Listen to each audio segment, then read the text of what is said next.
Bom dia, meninos! Tudo bem com vocês? Então, eu quero falar para vocês que dia 30 nós temos um encontro lá na porta da escola, às 17 horas. Espero vocês. Agora, vamos falar sobre relações ecológicas.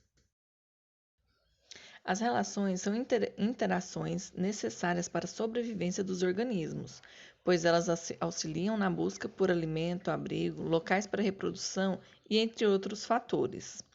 As relações estabelecidas entre os seres vivos de um ecossistema são chamadas de relações ecológicas. Existem as relações harmônicas. Vou falar um pouco dela para vocês. A protocooperação é a relação entre seres de espécies diferentes. Cada organismo vivo realiza um tipo de benefício para o outro. É como se fosse uma troca de favores, de forma que os dois obtêm vantagens. Na maioria das vezes, os animais vivem separados, eles conseguem sobreviver separados, porém é mais vantajoso eles estarem juntos. Agora vamos falar sobre mutualismo. No mutualismo, os dois organismos são beneficiados e essa relação é considerada de dependência, ou seja, um depende do outro, pois eles geralmente não vivem separados, ao contrário da protocooperação, que eles vivem separados, apesar de ser mais vantajoso viverem juntos, ok? Então, no mutualismo, os animais não vivem separados. Colônia. Nas colônias também ocorre a organização e a divisão de tarefa entre os seres vivos para a sobrevivência dos indivíduos. Porém, é diferente da sociedade. Os organismos estão ligados fisicamente. Um exemplo desse tipo de colônia são os corais, que eles vivem interligados um no outro. Na sociedade, quando os indivíduos de uma mesma espécie vivem reunidos, cooperando um com os outros e realizando divisão de trabalho, dizemos que esses organismos vivem em sociedade. Um exemplo deles é a abelha. O inquilismo ocorre entre seres de espécies diferentes, na qual um deles atua como abrigo, dando proteção ao outro. No comensalismo, somente uma é beneficiada por ele, porém a outra não sofre desvantagem. Um exemplo são as bactérias, que são consideradas comensais. Elas ficam no nosso intestino e aproveitam dos restos alimentares, porém não causam nenhuma doença. Agora nós vamos ver os exemplos de relações desarmônicas. Nesse tipo de relação, somente uma das espécies é favorecida e traz prejuízo à outra. Vamos iniciar com a competição e o canibalismo. A competição é o tipo de relação ecológica que existe entre indivíduos da mesma espécie e também indivíduos de espécies diferentes. Nesse tipo de relação existe a luta, o combate, para eles conseguirem o que eles querem. Esses tipos de relações existentes não somente no mundo animal, mas também nas plantas. Já o canibalismo ocorre entre seres vivos da mesma espécie. Nessa relação, um indivíduo se alimenta do outro. Predatismo é quando um ser vivo se alimenta do outro, em que o caçador é o predador e a caça é a presa.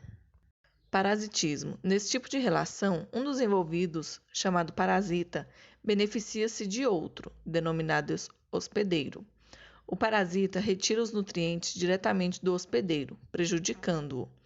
Existem diversos tipos de parasita, um dos considerados temporários, como as pulgas e os piolhos, e os causadores de doenças graves também, como alguns vírus e bactérias. Agora vamos para a nossa revisão de espanhol. Vamos lembrar primeiramente os artigos. Quais são os nossos artigos determinados? El, que é o, los, que é os, la, que é a, e las, que é as, ok? Esses aí são os artigos determinados. Agora vamos para os indeterminados, que é o que é unos, uns, una, uma e unas, umas. Em espanhol, nós ainda temos um artigo neutro, certo? Esse artigo neutro ele pode ser usado para coisas e ele não tem plural, certo? que é o lo. Lá nos artigos determinados, o é el, certo? Porque o lo é um artigo neutro, ok? Não pode confundir el com lo. Temos que tomar bastante cuidado, certo? O lo, ele não tem plural e ele não vai acompanhado de substantivo, certo? Ao contrário dos demais artigos, que sempre são acompanhados de substantivo, o lo não é, tá bom? Agora nós vamos para os numerais. Os numerais do 0 até o bentenuebe não escreve separado, eles são todos juntos.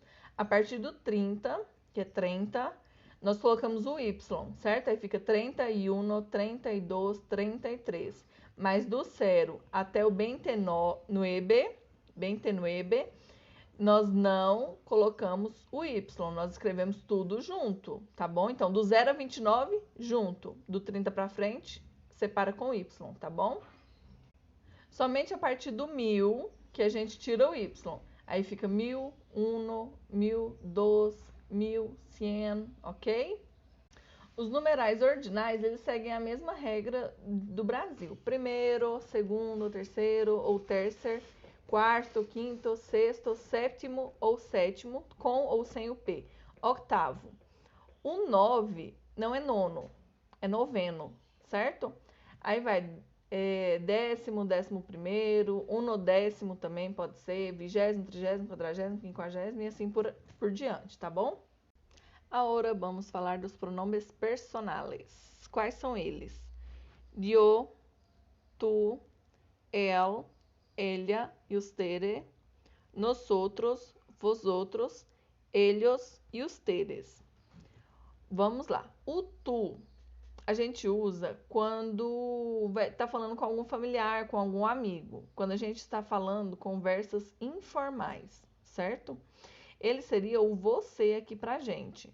Que a gente usa muito você quando está conversando com algum parente ou algum amigo com algo informal. Lá é o tu, certinho? E os teres é quando a gente está numa conversa formal, tá bom?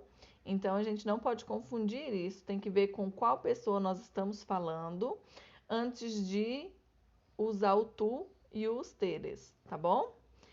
Também nós temos os pronomes oblíquos, que lá chama objeto direto e objeto indireto, tá bom? Mas são os pronomes oblíquos. Me, te, esse daí é o pronome objeto direto. Os pronomes pessoais, objeto direto. Me, te, lo, lá, nos, os, los, las. Agora, os objetos indiretos dos pronomes, tá? Isso daí em espanhol, não confundam com português, pelo amor. Eu tenho o me, o te, o le, o nos, o os e o les, tá bom? Isso daí na questão dos objetos indiretos para pronomes pessoais. Eu vou mandar tudo escrito para vocês copiarem. Então é isso, meninos. Essa foi a nossa revisãozinha de hoje, a última do semestre, né? Amanhã é o último simulado de vocês. Porém, não estão de férias ainda. Dia 30 eu quero todo mundo lá na escola para me ver, hein? Tô com saudade de vocês. Então, tchau, tchau e até mais.